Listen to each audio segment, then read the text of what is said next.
بسم اللہ الرحمن الرحیم۔ السلام علیکم۔ دروازے پر کوئی بڑی دیر سے دستک دے رہا تھا۔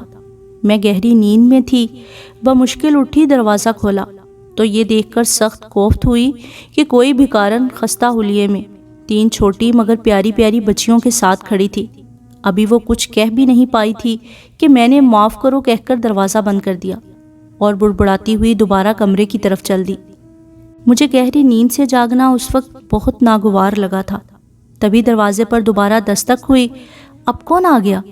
میں ایک بار پھر دروازے کی طرف بڑھی، دیکھا تو وہی بھکارن آنکھوں میں نمی لیے کھڑی تھی۔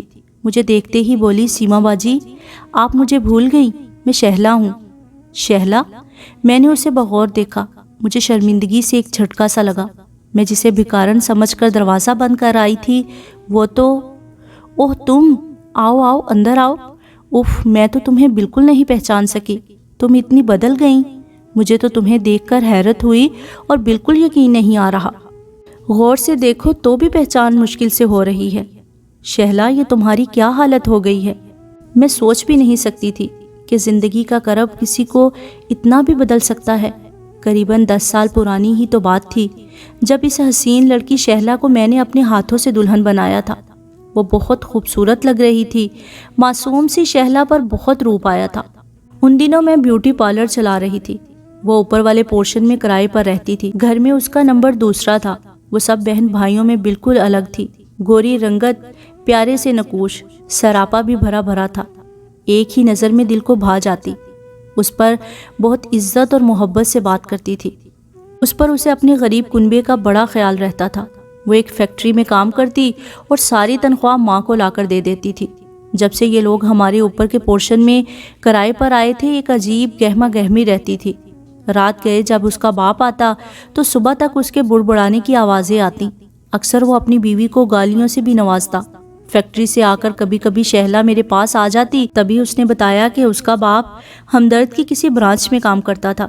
وہاں سے نوکری ختم ہونے کے بعد اب ابا کچھ نسخوں پر ہی گھر چلاتے ہیں۔ وہ مردوں کو دوائیں بنا کر دیتے ہیں اور تبھی مہینے 15 دن میں اماں کے ہاتھ پر کچھ رکھتے ہیں۔ چھوٹا بھائی اکلوتا ہونے کی وجہ سے بگڑتا جا رہا ہے۔ لاڈ پیار کی وجہ سے بری صحبت میں پڑ گیا ہے۔ کام کرنے سے جی چراتا ہے۔ اب گھر کا گزارا مجھ پر اور چھوٹی بہن پر ہی ہے۔ ہم دونوں کی تنخواہ سے بھلا گھر کیسے چل سکتا ہے؟ ہمارے گھر میں اکثر فاقے ہوتے ہیں اور اکثر میں بھی بھوکی ہی فیکٹری چلی جاتی ہوں۔ کبھی کبھی صبح شام چائے پاپا اور پراٹھا کھا کھا کر دل بری طرح اکتا جاتا ہے۔ جب شہلا نے یہ بتایا تو میں نے ان کے حالات کا بغور جائزہ لینا شروع کیا۔ واقعی ان کے گھر کی حالت بہت بری تھی۔ باپ نہ صرف بگڑا نواب تھا بلکہ نہ جانے کن رنگینیوں میں مست تھا کہ صبح کے تیسرے پہر وہ گھر میں گھستا۔ مجھے کچھ شبہ ہوا کہ وہ نشہ بھی کرتا ہے۔ کبھی کبھی تو بدمست ہاتھی کی طرح بیوی کے ساتھ ساتھ جوان بچیوں کو بھی مارنے سے گریز نہ کرتا۔ شہلا ایسی جیدار تھی جو کبھی کبھی باپ کو بھی آئینہ دکھا دیتی، جس پر وہ اسے بد زبان منہ زور کہہ کر اسے جانوروں کی طرح پیٹ ڈالتا۔ میں نے ایسا ظالم باپ اب تک نہیں دیکھا تھا۔ ایک روز شہلا آئی تو اس کے 2 دانت ٹوٹے ہوئے تھے۔ پہلی بار اسے دیکھ کر ایسے لگا کہ چاند پر داغ پڑ گیا ہو۔ یہ کارنامہ بھی اس کے ظالم باپ کا تھا۔ اس کی تو اتنی استطاعت بھی نہیں تھی کہ وہ نئے دانت لگوا لیتی۔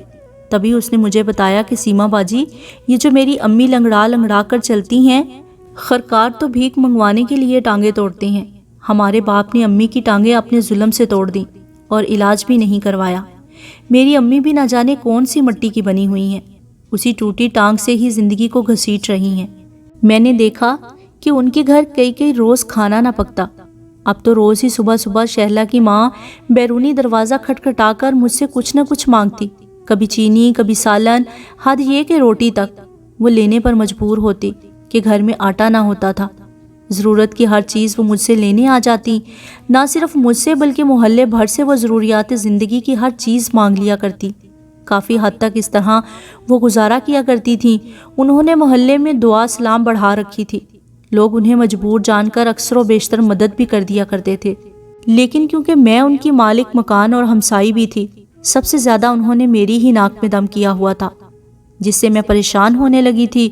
اگرچہ میں حتی الامکان ان کی مدد کرتی تھی، میں کبھی کوئی چیز نہ کھاتی جب تک اوپر نہ بھیج دیتی، مجھے اچھا نہ لگتا کہ میں مزیدار کھانا کھاؤں اور نہ جانے اوپر والے بھوکے ہوں۔ میں مالی مدد بھی کر دیا کرتی۔ کبھی کبھی میں شہلا کی امی کو کھری کھری سنا بھی دیا کرتی کہ آپ نے اپنے شوہر کو بگاڑا ہوا ہے، بچیوں کو بھی بھوکا فیکٹری بھیج کر میاں اور لڑکے کے لیے کہیں نہ کہیں سے مرغ مسلم کا انتظام کرنے نکل جاتی ہو۔ خود نہ کھاؤ مگر ان کا پیٹ ضرور بھرنا ہے۔ وہ انسان کپڑے بھی فیکٹری کے کلف لگے پہنتا اور زور بیوی پر ہوتا کہ تو نے دھلوا کر کیوں نہ رکھے۔ نہ جانے وہ عورت واقعی اتنی محبت میں پاگل تھی بیٹے اور میاں کی، یا ڈر اور خوف سے اس کے تمام تقاضے پورے کرتی۔ صبح تک گالیاں کھاتی مگر اف نہ کرتی اور ٹانگیں دباتی۔ دن 1 بجے جب میاں ہیرو بن کر گھر سے نکل جاتا تو وہ کبھی نیچے آ کر بیٹھ جاتی یا محلے میں چلی جاتی۔ میرا ذاتی تجربہ تھا کہ اپنے بیٹے اور شوہر سے بے حد محبت کرتی تھی، کیونکہ جب میں کہتی کہ ایسے آدمی کو تو گھر نہ گھسنے دو، اتنی خدمت گاریوں کے بعد جو 2 بول میٹھے نہ بولے اور نہ کمائے، کیا فائدہ ایسے آدمی کا، تو وہ ہنس دیتی۔ میں اس کے ہنسنے پر بھی بس یہ کہہ کر رہ جاتی کہ واقعی بھائی تم تو جنتی ہو۔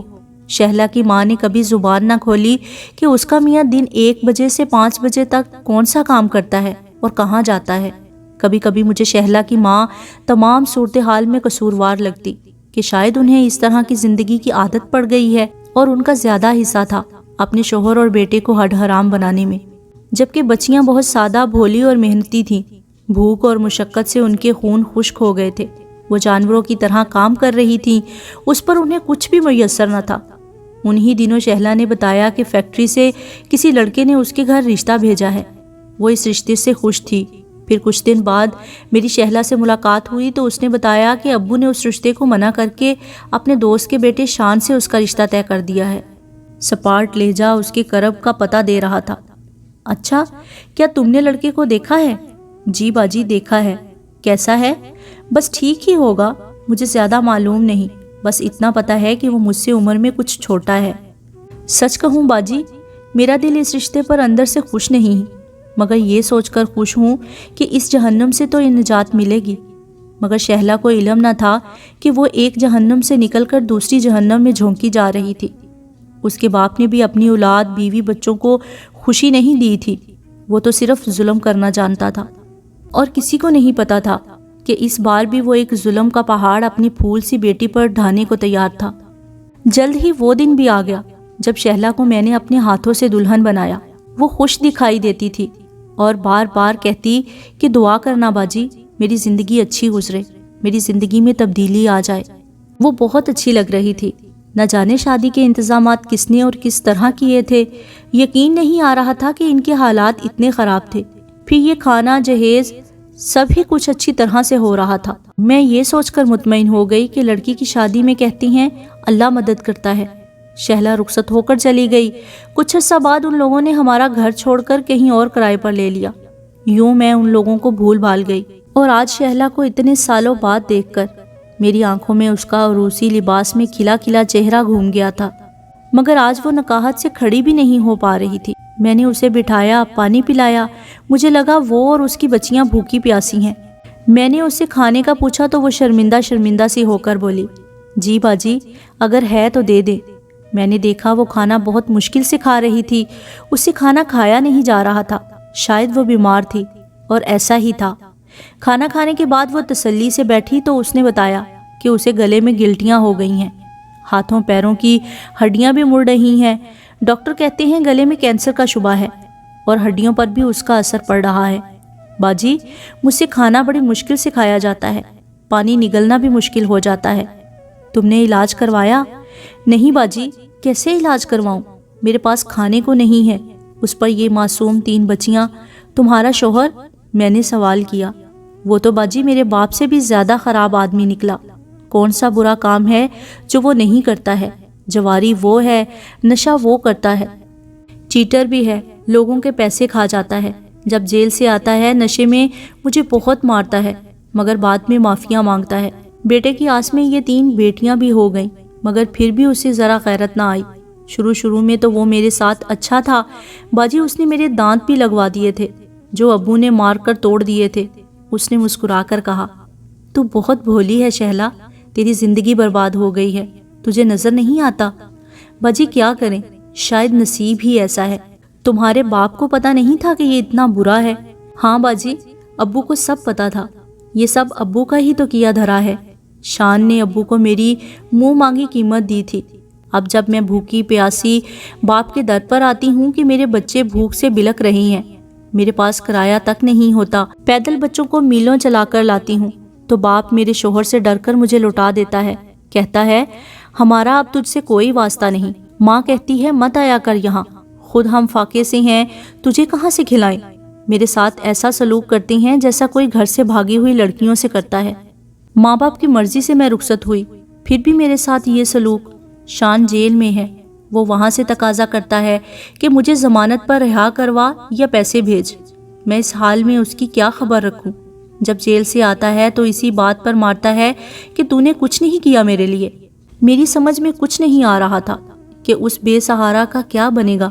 اس نے بتایا کہ گھر اپنا ہے جہاں وہ سر چھپائے ہوئے ہے، مگر اس کے دیور جیٹھ جو اس کے گھر کے قریب رہتے ہیں، روز روز انہی کے چکروں سے عاجز آ کر اب اس کی کوئی مدد نہیں کرتے۔ یہ کہہ کر وہ بالکل خاموش ہو گئی، یعنی اب اس کے پاس کہنے کو کچھ نہیں بچا تھا۔ یہ تھی شہلا کی کہانی، جو کسی کٹی پتنگ کی طرح ڈول رہی تھی۔ نہ جانے کب اس پتنگ کی ڈور کٹ جائے تو اس کی پھول سی بچیوں کا کیا ہوگا، یہ سوچ کر میرا دل ہول اٹھتا ہے۔ بس دل سے دعا کرتی ہوں اللہ شہلا اور اس کی بچیوں پر اپنا رحم و کرم فرمائے، اور اللہ پاک ہر بیٹی کا نصیب اچھا کرے۔ آمین ثم آمین۔